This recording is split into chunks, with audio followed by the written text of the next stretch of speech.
Hello and welcome to this episode of The Love Experiment. I am hugely interested in the power of love to change anything and everything for the better. And I've been living that as an experiment, and I'm inviting you into this experiment too, the love experiment. What happens when we make a conscious decision and decide to live from a love-based paradigm as opposed to a fear-based paradigm? And in this episode, I'm going to do something I've never done before. I've got my whiteboard here, and I'm going to put words to what it means to live from a love-based paradigm and what it means to live from a fear-based paradigm.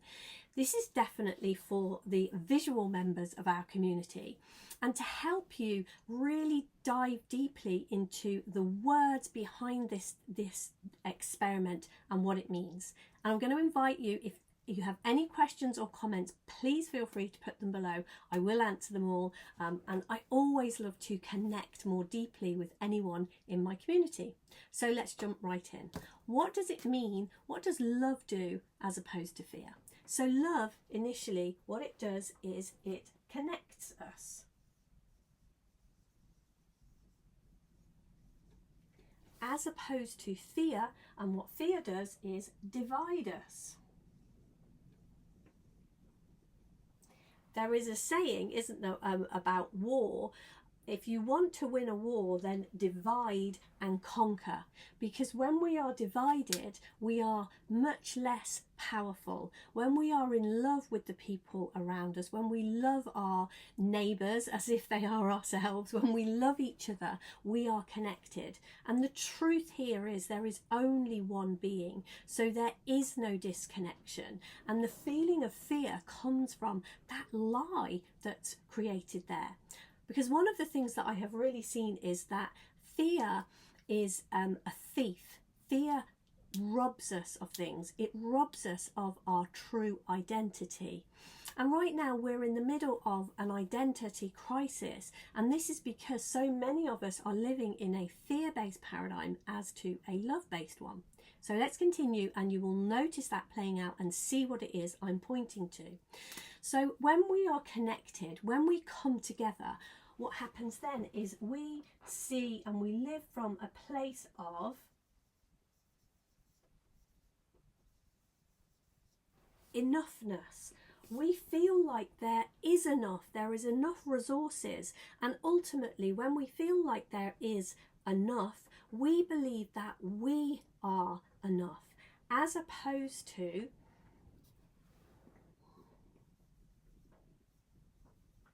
the lie of lack. Fear creates a lie within us, a lie of lack. It creates this idea that we are not enough. And at some point, one of the things that I have really seen playing out since I've been looking in this direction is pretty much all of us go through this idea. At some point we take on the lie of lack. We believe that we are not enough, which is why learning about and understanding our true identity, knowing who we truly are, is so crucial. Because when we live from the lie of lack, when we believe that there is not enough, when we believe that we are not enough, it destroys us. It really isn't good for us on any level. It isn't good for our health. It isn't good for our well-being. It isn't good for our mental well-being. It isn't good for anything in our societies. It isn't good for the world that we live in. So that is a huge one, the lie of lack and this belief that we are enough. And love fills that gap for us. Love has us knowing truth. With love, truth, you can, as I say, I'm putting words under both of these. Truth fills in that hole within us and has us knowing that we are enough. So when we live in that lie, when we know we are enough, we can embrace the unknown.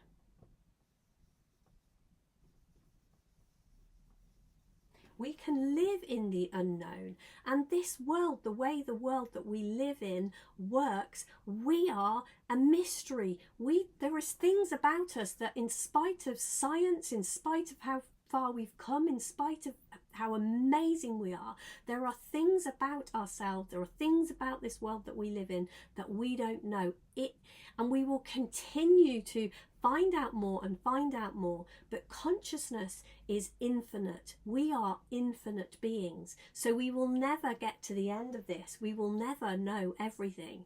And when we come from love and we are connected and we know that we are enough, we can embrace the unknown nature, the mystery of life. That is a part of it, as opposed to, where are we?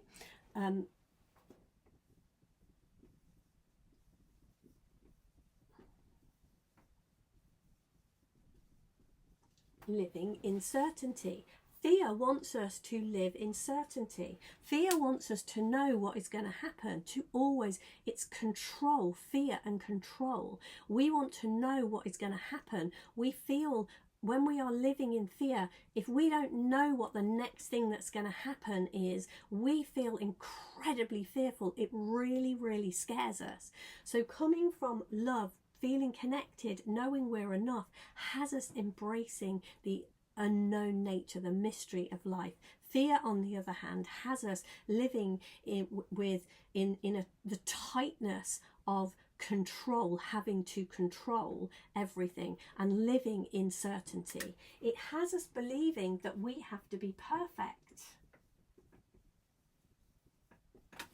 as opposed to love, which allows us our frailties.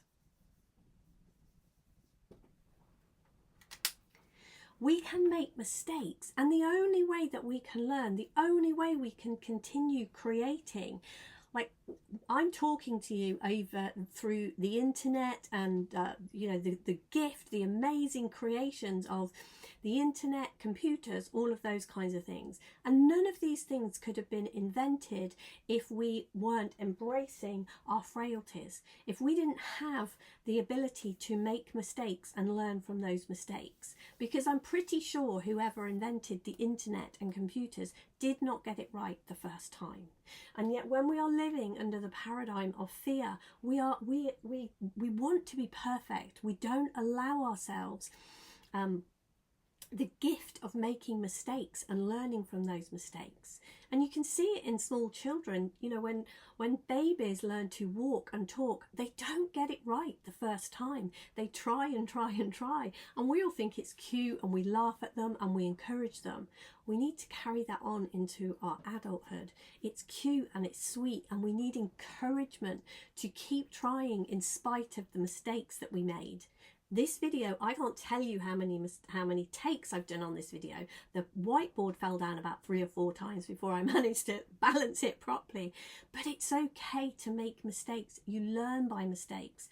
I changed where I was balancing the whiteboard and put it somewhere else so it worked. It's important not to have that control and that perfectionism. Otherwise, we can't create new things. We can't move forward. We can't be the amazing, fantastic creatures, creators that we are. So what happens when we're living from fear, what comes after this idea that we need to be perfect, is we become very self-centered.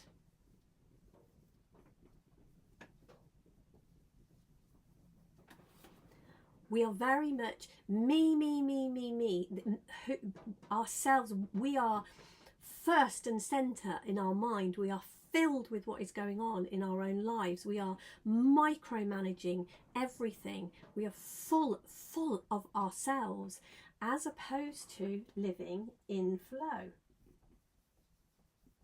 Now, in flow is a beautiful state that is often spoken about in sports and in music, in those kinds of arenas in life. Because what happens when we're in flow, it's almost like we are not there. We're not present. We are so focused on the creation. We're so focused on the other that we're looking in that direction. And when we are not so self-centered, when we are in flow, we can be other focused. We can be grateful and giving and blessing other people, which makes, this one makes a huge difference. practice it, try it. There is something so beautiful about focusing, blessing, loving, being present for another, as opposed to, like, anxiety to me is very, very self-centered. People pleasing is very, very self-centered. I used to think that people pleasing was about me thinking about other people, because it was definitely rooted in I wanted other people to feel okay.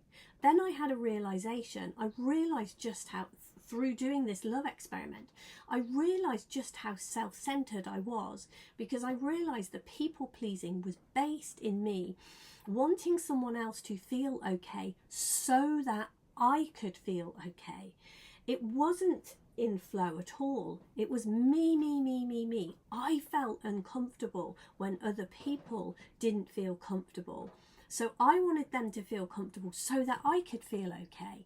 So people pleasing and anxiety, these things are very, very self-centered things. They are very fear-based. Whereas when we move into a love paradigm, our life flows. We are in flow because we are genuinely, from a place of love, thinking of others. It's like, and as I said, they talk about this a lot in sports and music and deep creations of these kinds, because it feels like we disappear. And I know when we do our conference, we do a conference every year in March, and I get on that stage, and now even when I'm talking, when I get into the flow, when I stop being worried about me and I get into the flow of sharing truth, sharing what I know to be true, that's exactly how it feels. It feels like I'm not here and there is a flow happening. And I can feel the ebb of that, the ebb and the flow of this when I move back into checking my notes that I'm writing the next word. Me comes back in. I'm not quite so in flow. I'm much more self-centered. So self-centeredness is very fear-based, whereas inflow is love-based. So living from the paradigm of love is incredibly good for all kinds of creativity in life. It is the key to creation. It's the key to creation. There we are. So what this leads to, love, when we get down here, this leads to our God entity, or you might call it our true identity. We are living in truth. We're living from our true identity. We're not living in a fear-based lie identity. As I said, fear robs us of our true identity. It has us living in a lie identity. And another word for a lie identity might be radical individualism. Because what fear does is, because it divides us, it has us feeling alone, like we're on our own, like everything is on us, everything depends on us. And so very often we try to create ourselves, not from love, not our true identity, who we really are. We try to create ourselves to deal with the fear that we're feeling, the division, the lie of lack, this idea that we have to have control and perfectionism, and we're very self-centered. So we create ourselves a lie identity, which could be called radical individualism. We individualize, we shut ourselves off, and it's bad for, I'm sure you can hear a mental health crisis in the making there. Whereas love, when it connects us, love and connection and enoughness and embracing the life as it truly is, a mystery of the unknown, knowing that it's perfectly okay if we make a mistake, being okay with ourselves if we get it wrong and make a mistake, losing ourselves in times of creation, in times of love and being with family members and others, being in the flow of life because we lose ourselves so much, living in our true identity, our God entity. Now, all of this love, the love paradigm, leads us back. It's kind of like a circle, if you like, and it leads us right back to our God entity, brings us back into love, our true identity, our connection. Whereas fear always leads to, in the end here, fear will always lead to conflict. It will always lead to hostility. It will lead to arguments. Now, I'm not saying that when we're in love we can never have disagreements, and I'm also not saying that we can't have any kind of fear in our lives. The love experiment isn't about not trying to experience certain emotions or any of those kinds of things. I love being fully human. But the love experiment is seeing what it is like to live from a paradigm that is based in love, and to notice when I'm doing these things, when I'm fear-based, and to see that actually what the emotion, what the feeling of this fear is doing is it is warning me that I am going to be thinking, acting out, doing something that is going against the very nature of who I am. Now, we are here as human beings living in duality. The deeper truth of this that love reveals is that there is oneness here, but we are all aspects of the divine entity that created all this. And so we have our part to play when we come here. It's not a mistake that we are human. So to me, looking to live from the paradigm of love makes being human much, much more easy. It's much easier when we're living a life of flow and we're okay to make mistakes than it is when we're living in the rigid paradigm of fear that has us having to control everything, that has us anxious moment to moment.